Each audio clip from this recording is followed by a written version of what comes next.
Okay, so we're now recording. This is the second conversation for the Racial Unrest Each One Teach One initiative.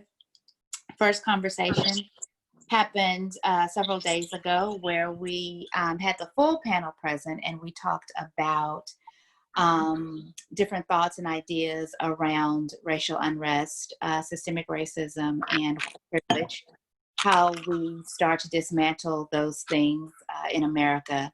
And we also had a guest speaker. So this is part two, where we do a little bit more of a deep dive into the solutions that we talked about on our last conversation. And then we also bring into the fold, how do we measure these solutions that we are talking about today? So just to kick us off, Josh isn't on the line today, but you guys saw where I posted in the group me a possible solution to his HR situation, where he talked about on the last call, hiring managers are pretty biased towards white people. They hire white people over choosing qualified Black people or people of color. And so I don't know if you guys know this, but I have an HR background as well. I've been in HR for about 20 years in different areas. And when I was in recruiting, I had the same thing happen. I can transparently say that back then, my racial unrest radar was not where it is now. And instead of thinking of solutions to combat that situation, honestly, I just kind of rolled with it. I saw a lot of things in human resources that I was uncomfortable with, which is one reason why I paused my career and started the nonprofit. Anyway, I'm going down a rabbit hole. My point is that, as you guys may or may not seen on the group me, I submitted my thoughts to Josh's dilemma, which is, number one, document. Having been in HR for as long as I have, I know that the one thing that makes a case strong is very good and solid documentation. So I said, document the situations, but you also have to show that these people that are not being chosen are actually qualified to be chosen. And you have to show a pattern. And so, once that happens, if you are okay with taking that forward to an organization like EEOC, then that's the kind of attention that you want to bring to this type of situation. Not a lot of people would want to do this non-anonymously. Some people would. I understand when I made that suggestion that we all have to make a living and we don't want to be retaliated against. So I would probably, if I were to do it anonymously. Because the point is not so much who blew the whistle, but that the whistle is being blown, to expose these sort of things. But I know when the term whistleblower is brought up, a lot of times people automatically think of negativity.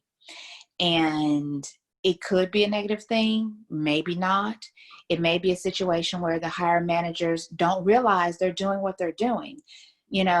I think a lot of racist actions are not always intentional. A lot of times it has to do with education, which we talked a lot about on the last call.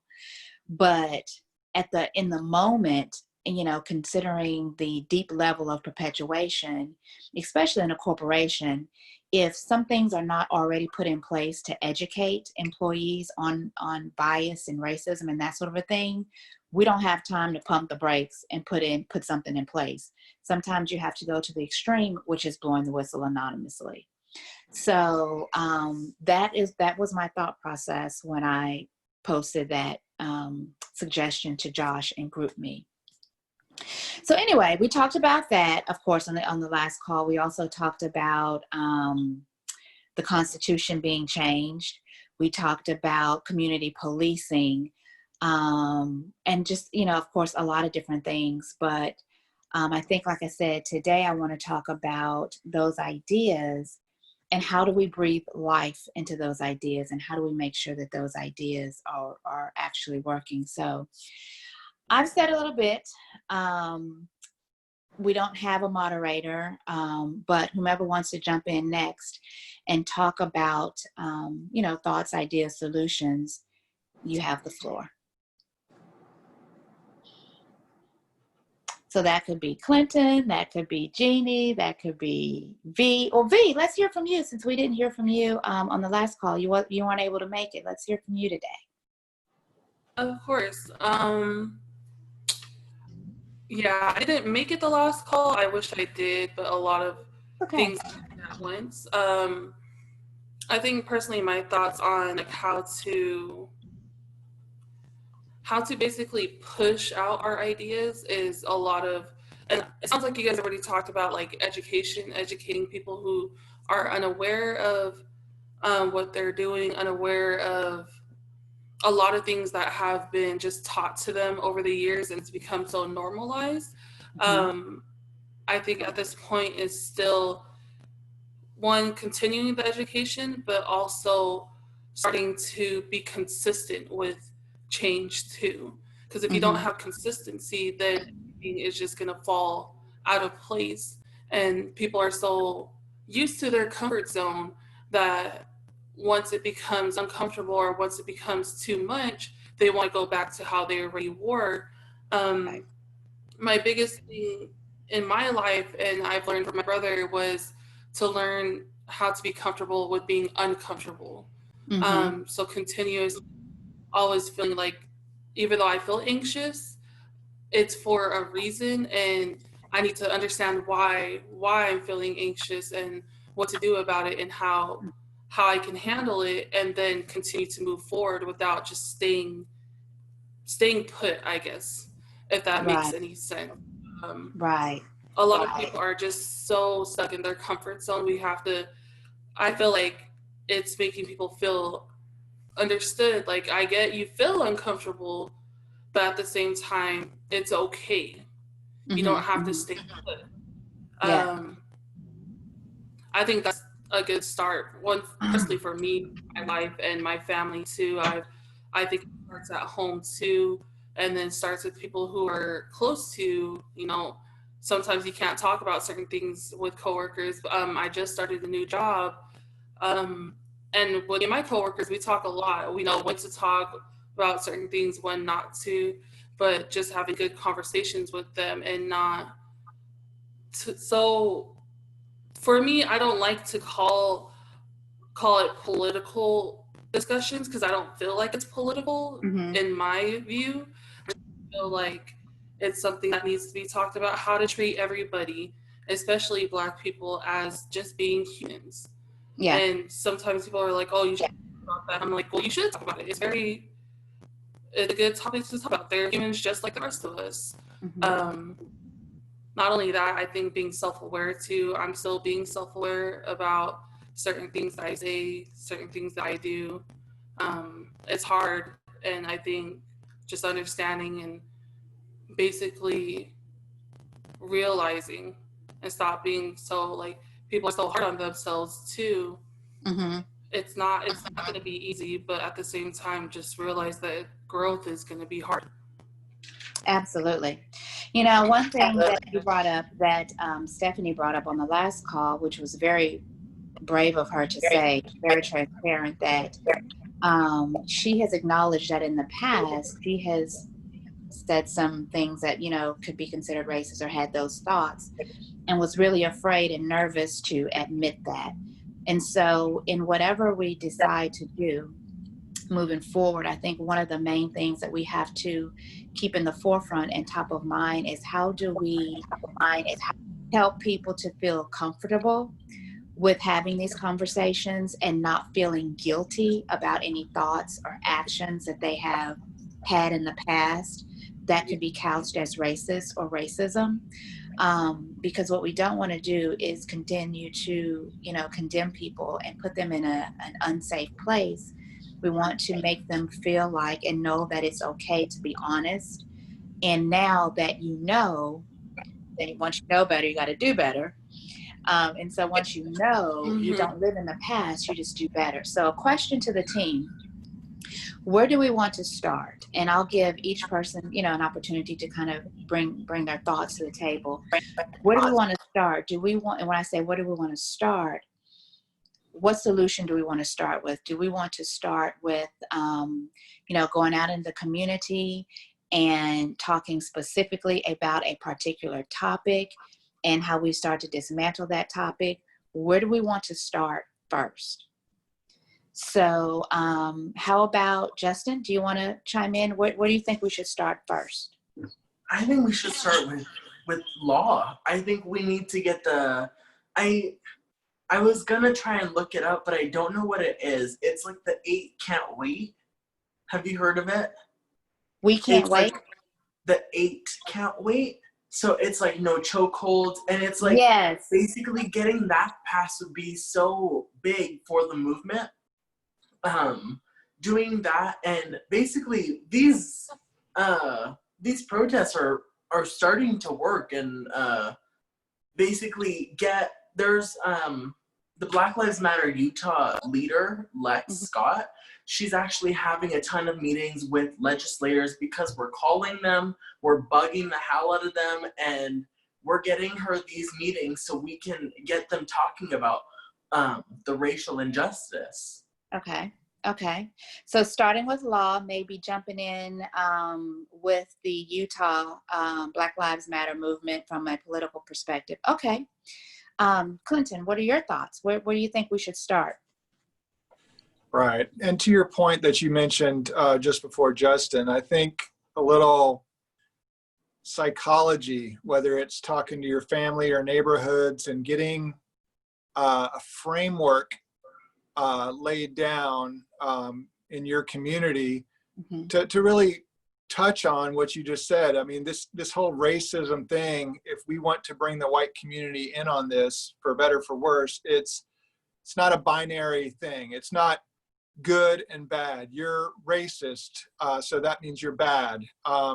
You know, get people to understand that you might not be in the KKK, might not be a white supremacist, but you were born into a country that was based on systemic racism. And me, I've spent the last 47 years growing up and raising my kids in that same society. So, you know, it's not overt racism most of the time. It's these subtleties that we've just said is normal societal behavior, which we are just, you know, kind of realizing now that is not acceptable, right? So if you're able to convey that to the communities, then all of a sudden, as you mentioned, people can put their guards down and say, hey, we're not, you know, attacking you personally.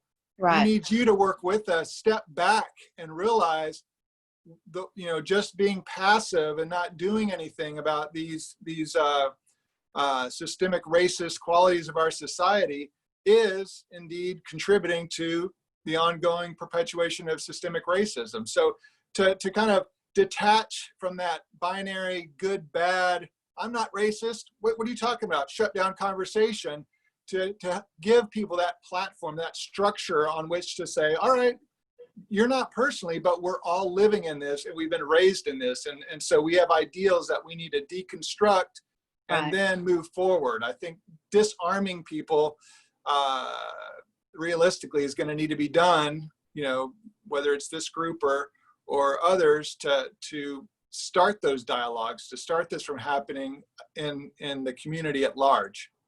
Okay. So I just want to say, and I think that's why it's important for people to be anti-racist instead of just being non-racist. It's really important to basically shut it down. You know what? That's a good point. It's one thing. And you shouldn't be passive about it. You should talk about it and not let it happen anymore. But continue, sorry.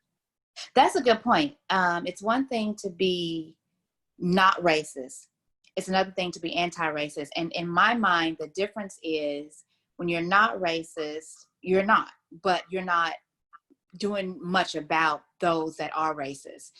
When you're anti-racist, you are more active in shutting down racist acts and systemic racism and on and on and on. So that's a very good point. Exactly.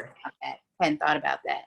So we're thinking we can, and we don't, just have to start with one thing. We can start with multiple things. That's a good thing about having multiple people on our team and in multiple locations.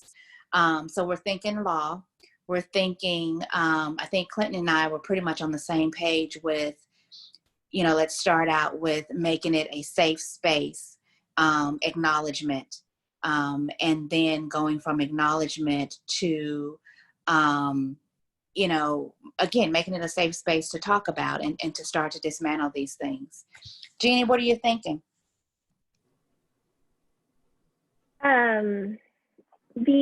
Something you said reminded me of, are you guys familiar with Resmaa Menakem?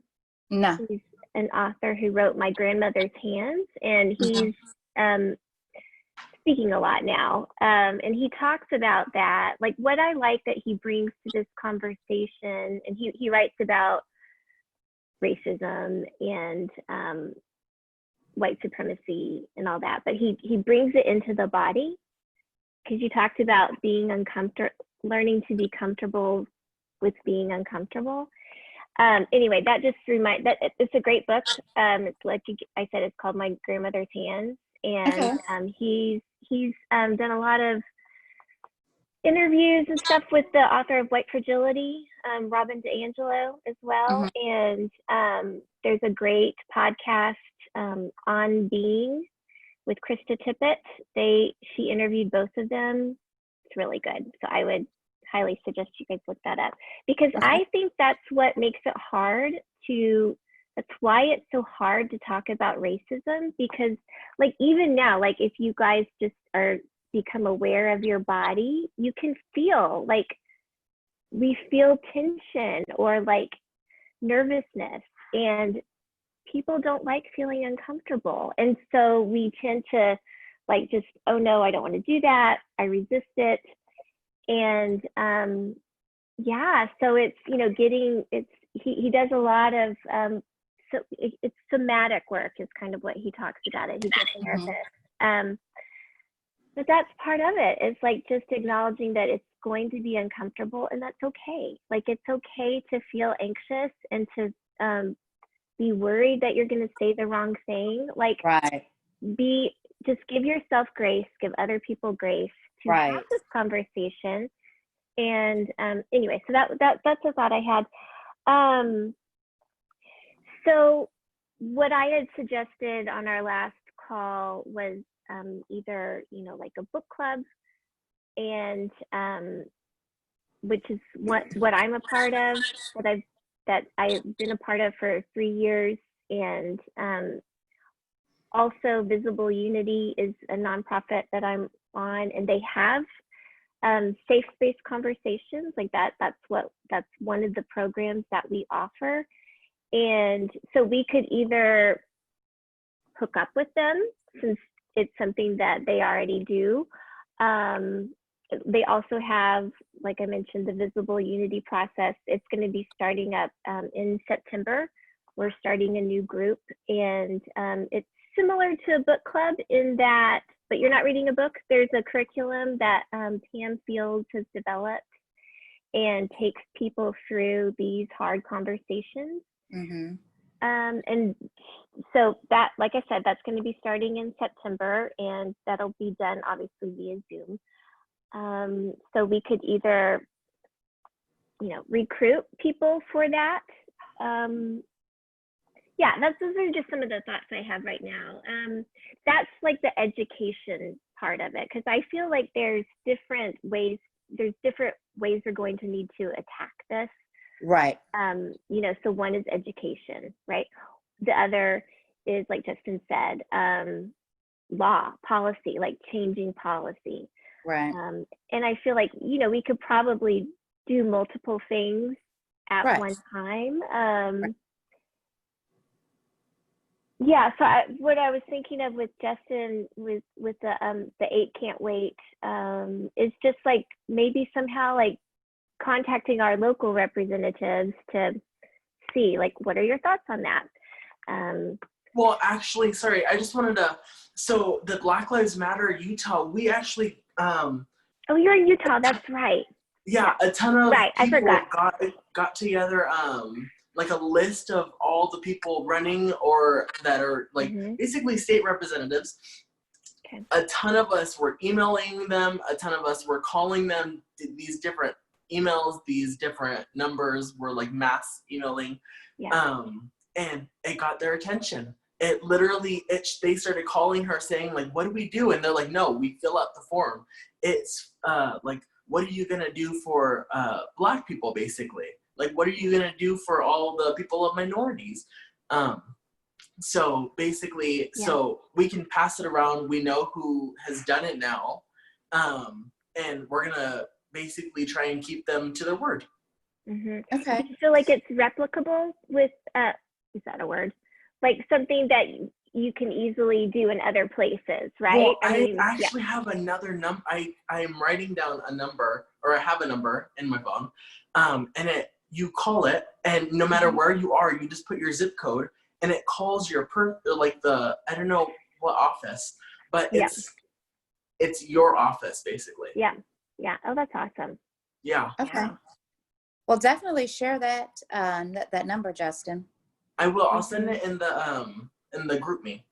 Okay. Okay. Very good. Very good. So I think that I like the idea of the starting with, or as one of the starting points being the safe space, kind of like what Jeannie was saying. It wouldn't hurt for us to, join, I guess, or at least listen in on a program that has already gotten started.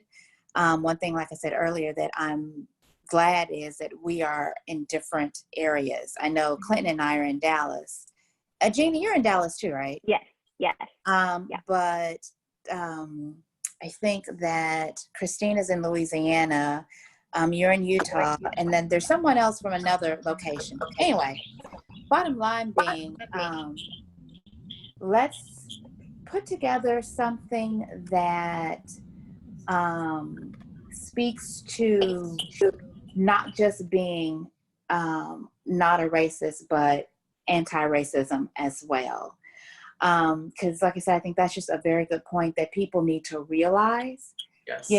Transparently, we've all shouted out something, maybe in anger, or thought something and rolled, our eyes in the back of our heads or whatever, which doesn't mean we're racist to our heart. It means that we are human and shouldn't have done it. Just like we shouldn't have said that curse word, or we shouldn't have eaten that third cookie. Again, when you know better, do better. So how do we start to say, okay, there's a difference between not being racist and being anti-racist? And how do we put that out there to start to educate people on that in a safe space? And that can also connect with law, and kind of like Daphne said on the last conversation, Constitution. That would be a huge undertaking, but it's definitely worth putting on the list, the changing of the Constitution, because that truly is the root of all evil, how all of this even began. And so in a great way, we are constantly pushing against a document and a doctrine that nobody is talking about changing. So a lot of what we're doing, from Black Lives Matter to even what all of us are doing here on this phone, is anecdotal, because we do have to change the Constitution. But until we get there, I think what we're talking about and what we're doing is definitely a good idea. So again, where do we go with, don't just be not racist, but be anti-racist or anti-racism? It's with all. Oh, go ahead. I think it's multifold. I think you yourself internally have to kind of figure out, principles that you want to instill, and then hold yourself accountable. So how am I going to take a stand against racism? Is it talking to my neighbors, talking to my friends when somebody makes one of those little comments, as you just alluded to, Dimitri? Are you going to be quiet, or are you willing to put something on the line, be a little uncomfortable, and, politely educate somebody that, hey, what you just said, might be construed as racist. And, in this day and age, we're trying to overcome that. And I'd want you to correct me if I, made a comment like that. So make some guidelines for yourself, and maybe we could do that to help educate others what might be some reasonable guidelines to personally hold yourself and your friends accountable to, and to really frame that, hey, you're going to need to feel uncomfortable. You're going to need to put something on the line and sacrifice something to forward anti-racist agendas in our country.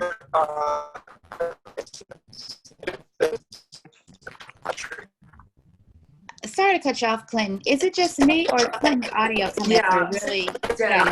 Jen, mute yourself. It's interrupting with your audio. What's going on? Oh, it just, your audio was getting just a little. I think we should all mute ourselves if we're not talking.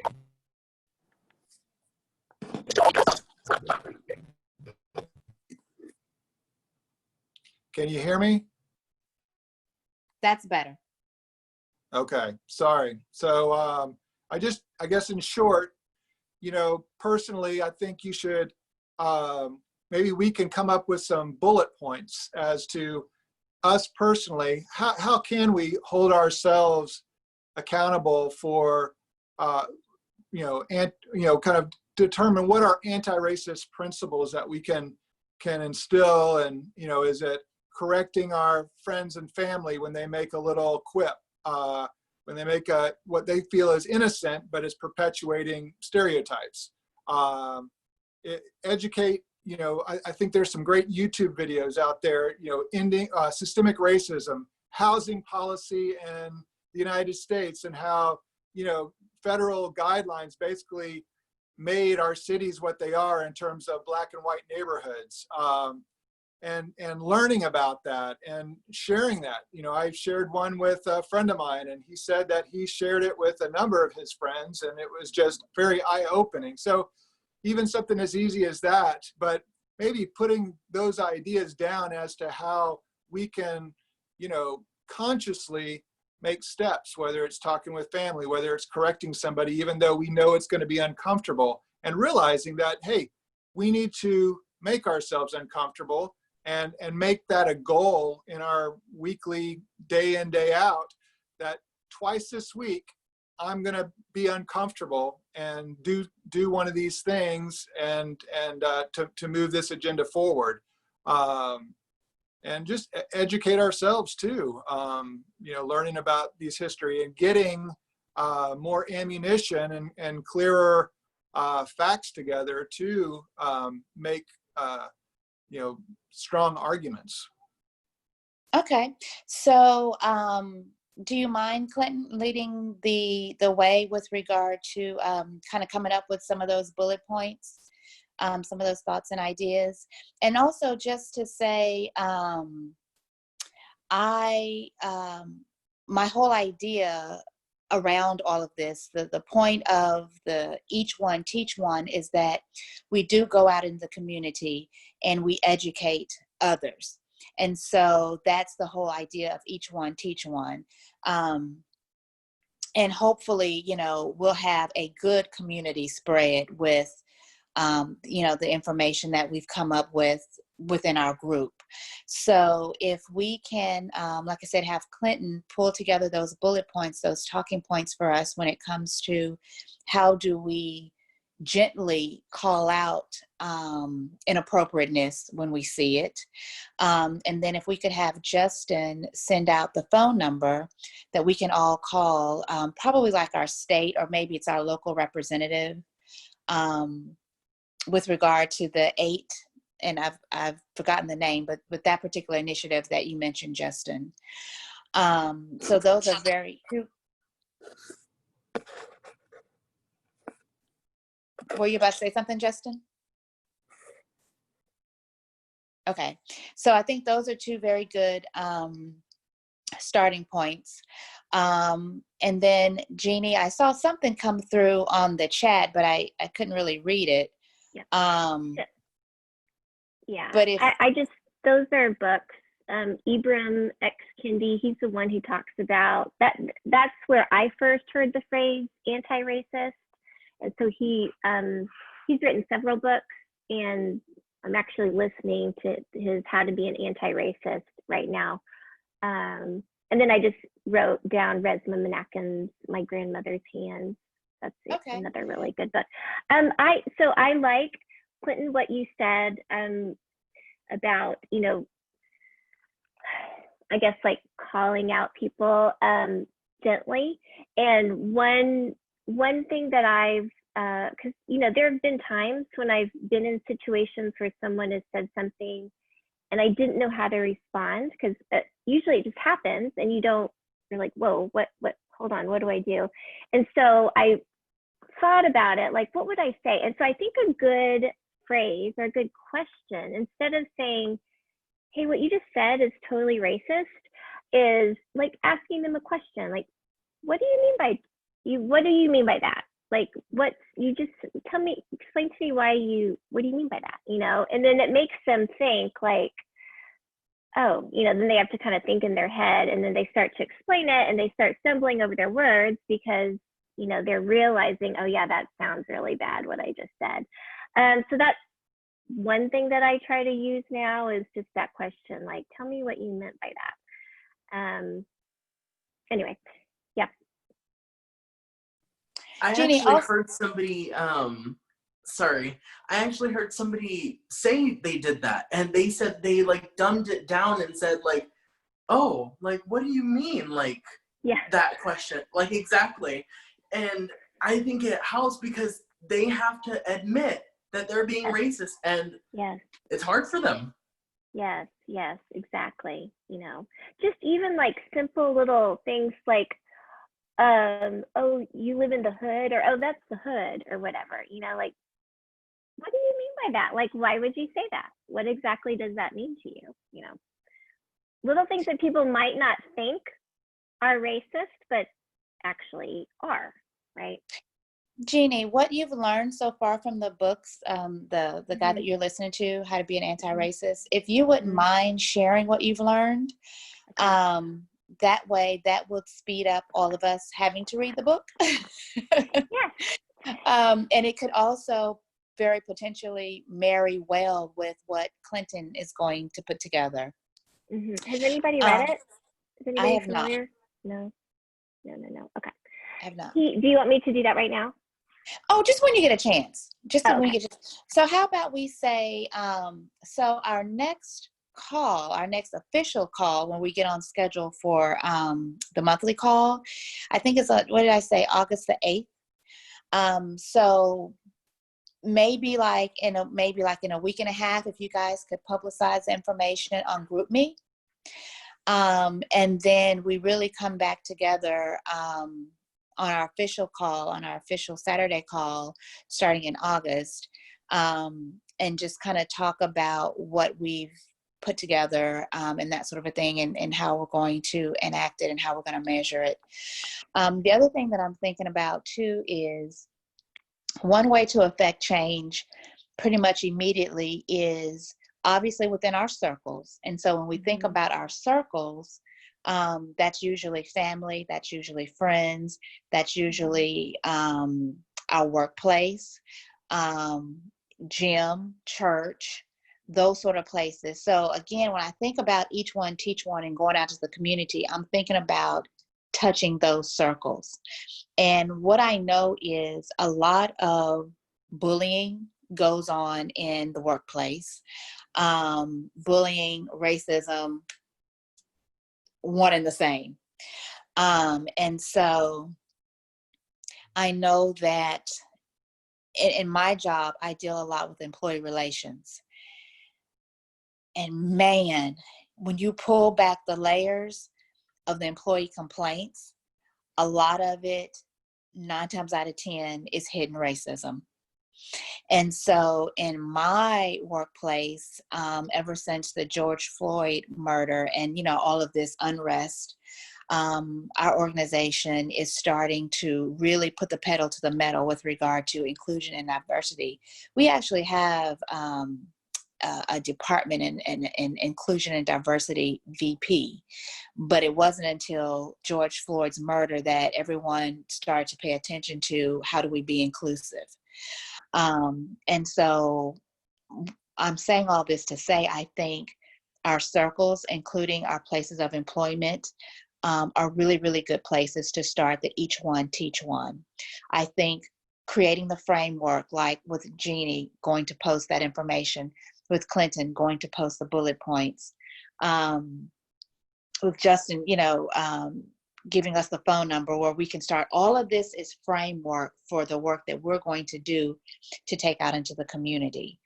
So I think that's, sorry, I got a phone call. So I think that's very, very good places to start. Dee, I want to pull you in. Do you have any thoughts about adding to the framework that we're building, the assignments that Jeannie and Clinton and Justin already have? And then I have to think of an assignment for myself as well.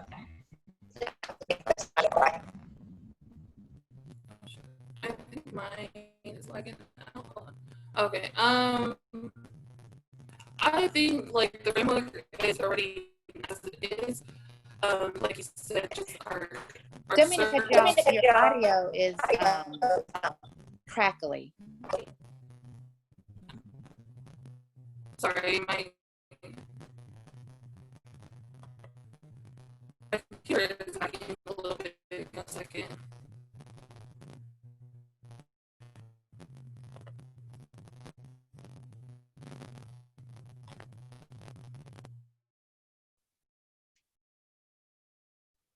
Okay, I think that's better. Can you guys hear V?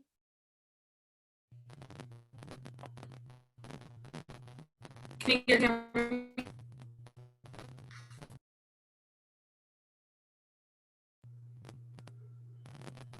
Hello. Okay, I can hear you, V. Is everyone else there?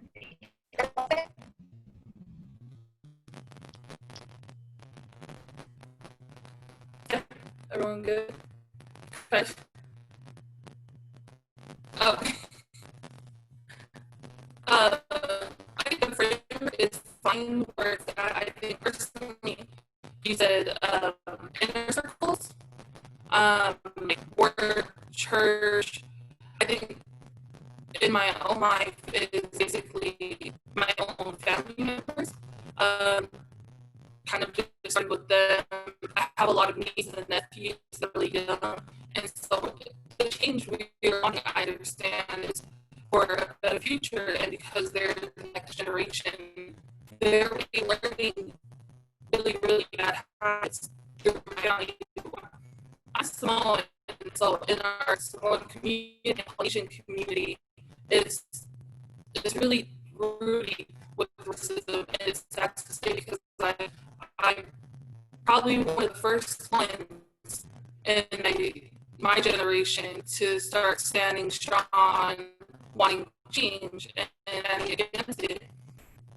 I have to correct the elders in my community to let them know it's okay to say that they can say these things around us, but not anybody else. Around us is not okay in the first place. I have to educate them and educate the elderly, and so I think possibly trying to communicate to their generations that are probably younger, like 10 and younger, to their understanding of this. And I've been working on it. I'm looking up things too, and my biggest support is my brother. He teaches how to speak to younger generations. So not one, not so aggressive. Two, because there's such young minds, they need to kind of grasp it a little bit slower. So I've always loved working with kids, but for me, it's about learning how to get the message to them. So as I get older, I can continuously teach them as they're growing. side personally for me is trying to target younger generation, and I can definitely do that by setting out goals on how to speak to kids. Because when I'm still doing you guys may already know how to speak to children, I think it's just me on how to speak toward my own kids, my community, to those who feel have the same what is it called? Have the same experiences, have grown up. Um, if that makes any sense. Sorry, I don't know if you guys can hear me though.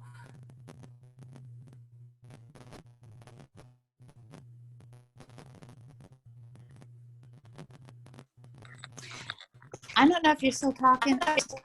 I am trying to log into my computer because I think I'm just getting a bad reception. So you guys continue the conversation and I'm going to mute myself. Okay.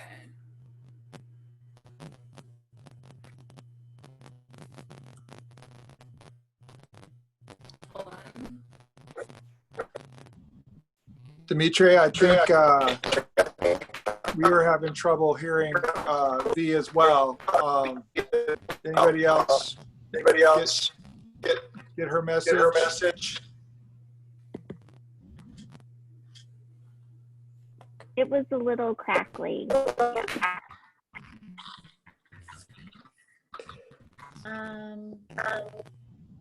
Yeah, I think most of us missed.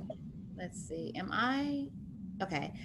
Unfortunately, V, I think most of us may have missed probably the majority of what you said. And forgive my background picture. I was messing with the video before it started, and somehow I got me and my son in the background. But anyway, sorry about that. I hate that we missed pretty much everything that you said, I think.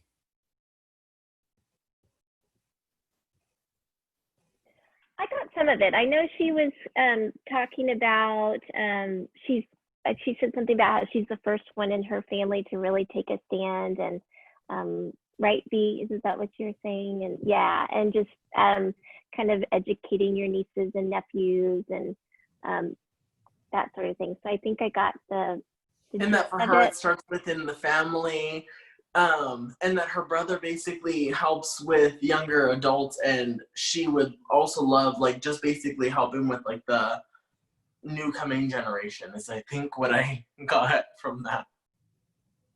Thank you, guys.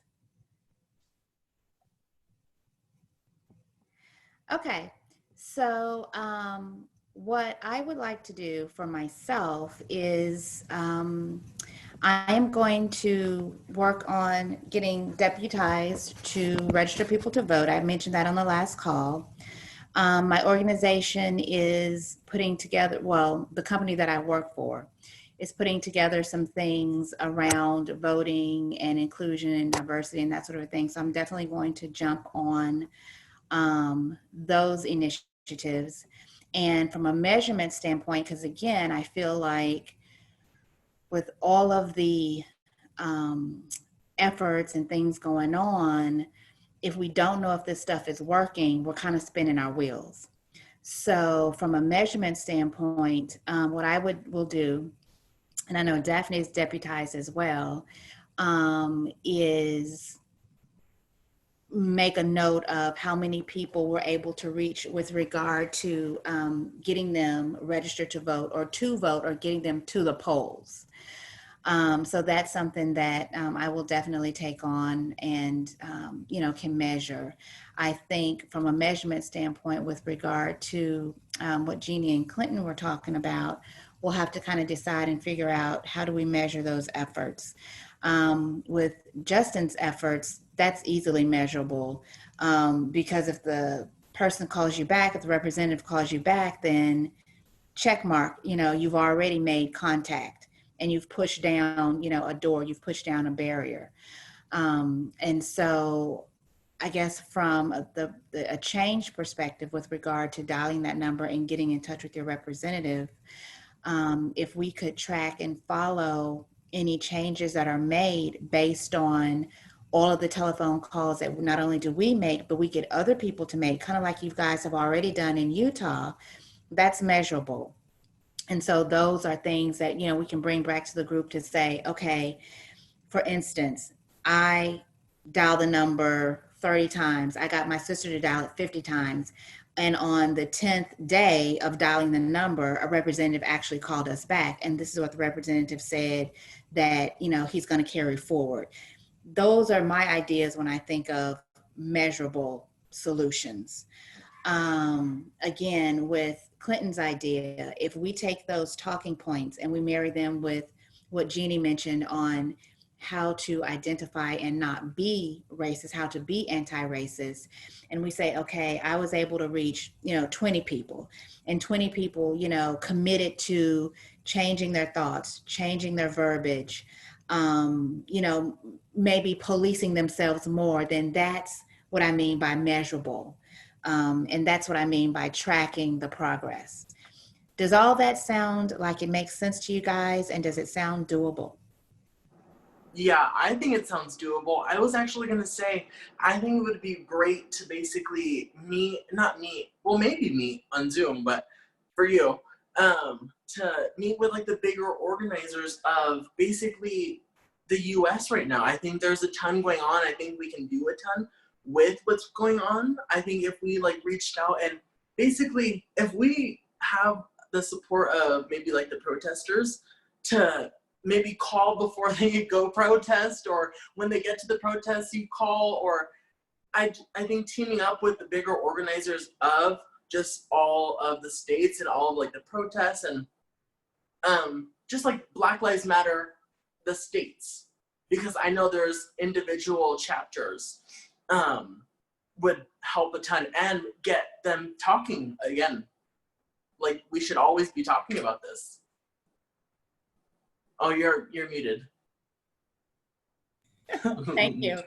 And of course, we can always utilize the connections that we already have. So you guys may have seen, I posted that comment in the group me from the Rowlett Diversity and Inclusion page in Fort Worth. Well, not Fort Worth, on Facebook. Well, Rowlett is a suburb in Dallas, and it's a predominantly white suburb in Dallas. And so apparently they have a diversity and inclusion page. And one of the guys from that page reached out to me. He has an organization. He's been doing some political work in Rowlett. So again, using our contacts, I can reach out to him. Hey, this is a number that we have. Hey, these are some things that we're putting together in our group, in our circle, and pull him in. Same thing with Jeannie and her book clubs. Just already, instead of reinventing the wheel, reach out to those organizations that we already have connections with. And even like I said, my own workspace, the company that I work for, pulling them in and sharing the video with the VP of diversity and inclusion, and just using her contacts, because she's already her job is diversity and inclusion. So she has tons of contacts. So I think another thing that I'll put on my to-do list is to reach out to her, see what contacts she has, bring them back to you guys, and we can talk about, okay, these are the contacts. When do we reach out to these people? What do we say? How do we want to pull them in? What do we want to bring forward to them? How do we pull them into what we're doing now? So I was gonna say, most of these things have like deadlines, and a lot of the time it's to vote these people out. And I know one of our main priorities here in Utah is when we got all of those lists of the people that actually responded to the Black Lives Matter survey, and the people that didn't even get on the list. We got like a full rundown, and she even promised to like campaign for them and campaign against the people that didn't even do anything. And that's another amazing thing. And they did something in one of the cities. They basically had a Black Lives Matter mural, but they did it because they did it for the revenue, because they thought it would bring prices or bring people over, and they found out that's why. And then there was no Black person involved in like the art. There was nobody that said like, hey, like this is okay. And it never said, it said Black Lives Matter. It got painted over. They said Lives Matter with just 2 hands. And she took it upon herself to basically say, hey, you know what? This is wrong. But this is, she basically said to the city of Park City, and said, this is wrong, but you know what? We can make right. Because of this wrong, I can basically teach you, and we're gonna put this all in one meeting. Park City's learning, this whole council's learning, and another thing is learning. And taking those opportunities to basically teach is another important. Okay, sounds good. Well, it looks like we're at time. So I did have a couple of things that I just kind of wanted to tell you. Dimitri, sorry, before we wrap up, I had one idea, and it's funny coming from me because I'm not the most computer savvy. In terms of our action item, the bullet points and the anti-racist principles, you know, one thing, people that are dieting, for instance, and it's yet another thing that's easy to kind of push aside and not incorporate into your daily life. You know, they have reminders, or they every week have to write down, you know, kind of a log of what they did to hold themselves accountable. So, you know, I wonder if we can kind of figure something out like that to not only put these bullet points together, but once we feel good that these are things that are achievable in everyday life, to not only pass those on to family members, neighbors, community members, but also to have some sort of system like that, that they can, hey, let's all do this 5 times a week. Maybe that would include uncomfortable encounters. That would include learning about, you know, educating ourselves, sending out, you know, interesting documentaries, as Jeannie did, you know, book recommendations to friends and family, or videos that educate, and they can count each of these things as something that they're going to do that week, and everybody does 5. So instead of just saying, hey, do it, you know, having some technology that helps, you know, make you accountable, I think would not only help us measure, it would come back to us, but also help people stay motivated and keep it on their radar. I think that's a great idea. Because, yeah, we definitely want to be able to track. Like I said, you know, we're coming together, we're spending time. We want to make sure that what we're doing, you know, is actually making an impact. So I think that's a great idea. Again, if you wouldn't mind just recapping that in the group me. And then what I'll end up doing is, after everyone puts their pieces into group me, I'll collectively, you know, just kind of bring it all together and then shoot it out in an email. And then also, while on the subject of emails, it's a habit for me to BCC and keep everyone's email private. So I'll keep doing that. But I think GroupMe is a good way for us to all, you know, chat outside of like texting. Because again, you know, that keeps our personal information personal. Not that any of us would do anything, you know, bad with it, but I just know some people like to, you know, keep some things private. I'm working on the logo for the Each One Teach One initiative. And I do want us to have like shirts. I love paraphernalia. So I'll get everyone a shirt with a logo on it. And then let's also work on inviting people, you know, maybe we do this slowly, who don't think like us. That's where we're going to make the biggest impact. I talked about reaching out to our circles, and that can be a first step. But real quick, I lived in Houston for a little bit of time, and I lived in Brazoria County. Brazoria County has a Facebook page full of people that don't think like us. I posted our first conversation in the group and got some pretty colorful feedback. So, and I am not a confrontational type person at all. So I a lot of times stay off of Facebook when it comes to back and forth. But again, if I'm going to do this, I got to be uncomfortable. So I got to go back to that Brazoria County page, and I have to reach out to people that don't think like us, because that is our greatest opportunity. quite honestly. So I just want to make that point, and then let's do a round table and everyone can kind of wrap up their final thoughts. So that's my final thought. Can I just say, we actually did that in here, one of our like more conservative areas, Provo.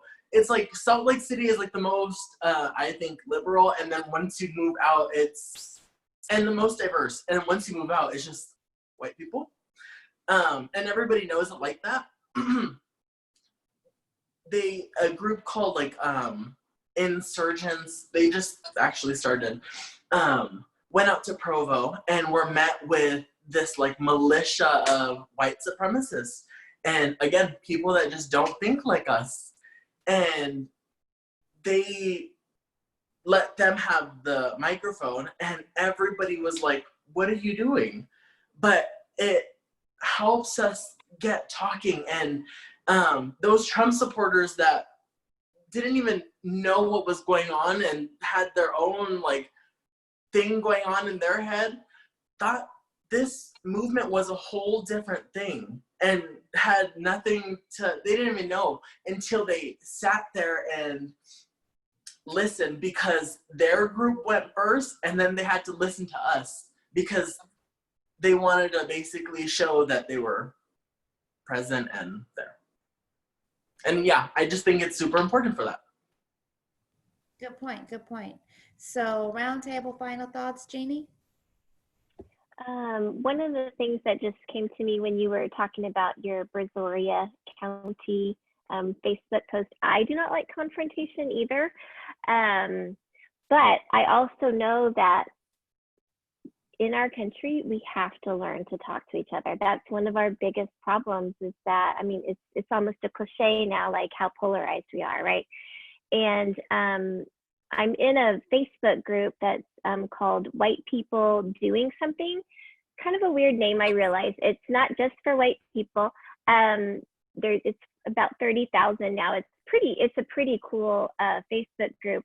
And it's one of the agreements that you have to make to kind of be a part of this group is how you engage with people.